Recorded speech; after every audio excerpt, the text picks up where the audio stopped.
Plus పరీక్ష కూడా ఏంటంటే మన స్థితికి తగ్గట్టే వస్తుంది. అసలు చదివే ఇంట్రెస్ట్ లేనప్పుడు ఆయన విశ్వమహారాజు నష్టమోహ పరీక్ష అనేది పెద్దగా రాదు. వచ్చినా వీళ్ళు కనిపెట్టలేకపోతారు.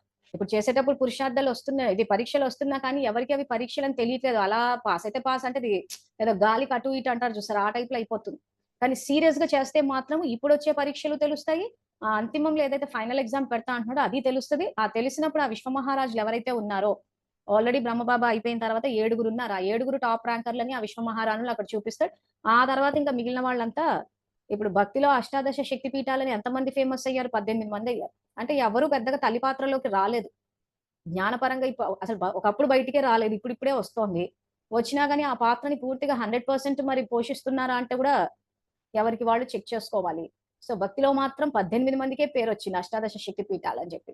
ఇంకా ఆ తర్వాత ఎక్కడెక్కడ ఎవరెవరెవరో కొంత చేస్తూ ఉంటారు. ఆ చేసినప్పుడు వాళ్ళ పురుషార్థం ఎంతుంటే అప్పుడు వాళ్ళకి గుడి కట్టబడతది.